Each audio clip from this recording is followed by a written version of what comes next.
apa sih kuncinya dari beberapa brand besar itu, atau mungkin yang mereka sudah tahu ilmunya ya, kok dia bisa ngasih layanan gratis tapi juga bisa bahasanya tanda kutip hidup dari sana. Kok bisa ya ada yang layanan yang jasa diberikan gratis itu tapi dia masih bisa mendapatkan income untuk menjalankan bisnisnya. Nah, ini namanya value ladder. Value ladder itu adalah semacam tangga ya. Tangga kalau kita ngomongnya funneling, sebenarnya mirip ya, cuman istilahnya aja funneling. Funneling itu kayak kita masuk ke terowongan. Kayak masuk ke terowongan tetapi yang pintunya besar. Kalau terowongannya rata-rata pintunya kecil.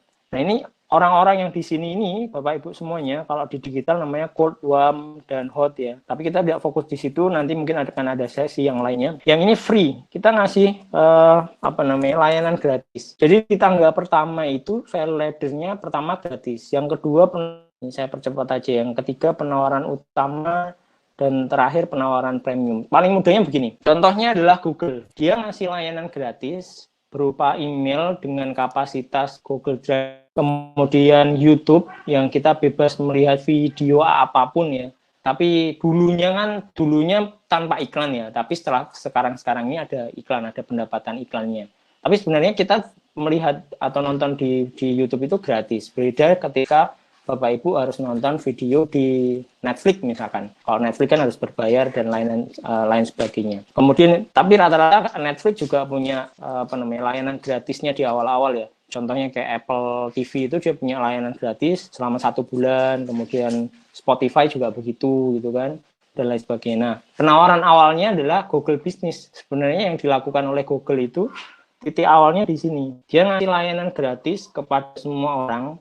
Tapi dia juga punya penawaran bahasanya menaikkan value ladder-nya, tangganya naik. Penawaran utamanya iklan. Penawarannya ada di mana? Ada di langganan Bapak Ibu. Jadi dari sekian ini, startingnya di sini. Ketika Bapak Ibu lihat YouTube, merasa manfaat, kemudian ada tanda kutipnya ya, konten kreator itu yang juga memberikan mungkin channel khusus yang tidak dipublish di YouTube yang gratisan itu, tapi yang harus bayar kan itu ada sekarang ya, join itu yang bayar tiap bulan berapa. Nah, ini sebenarnya adalah penawaran premiumnya si Google, terutama spesifik kita bahas tentang YouTube karena kan Google itu produknya ada banyak ya. Android juga, Android ini masih gratis, kita nggak tahu nanti mereka akan value ladder tambahan apa, karena yang terjadi itu kan yang infonya ya, sebenarnya mereka tidak menarik biaya, tetapi mereka men-tracking data.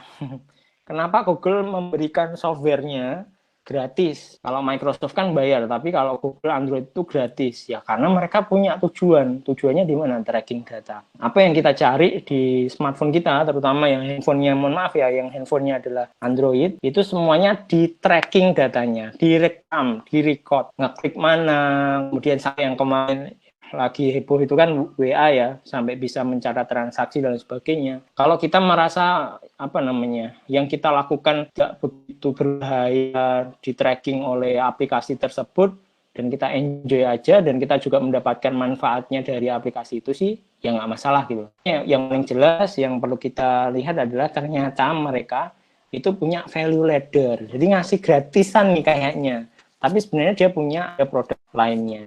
Nah, kira-kira begitu. Nah, di sini yang akan kita share adalah value ladder dari Bumbu Biang. Ini sebenarnya diskusi panjang dengan Mas Ram, bukan panjang ya, diskusi pendek, tetapi melahirkan pemikiran panjang dengan Mas Rambat kemarin, itu tentang value ladder apa sih Bapak Ibu yang bisa ditawarkan ketika Bapak Ibu kayaknya sih sekarang masuk grup WA-nya Bumbu Biang Alifah Food ya, artinya Dapur Crispy yang produk awalnya adalah bumbu biang. Tapi kalau kita bisa lihat value ladder-nya ini ternyata bisa banyak. Pertama, kita bisa jualan bumbu biang, tentunya nyari downline kita ya, atau jadi kita jadi distributor, kemudian nyari reseller nyari agen sebanyak mungkin ada di bawahnya ini. Ini kita bisa naik mencari, dan ini juga menjadi cuan ya. Ini bisa menjadi pundi-pundi keuangan kita. Kita bisa serius mendapatkan agen dan juga reseller.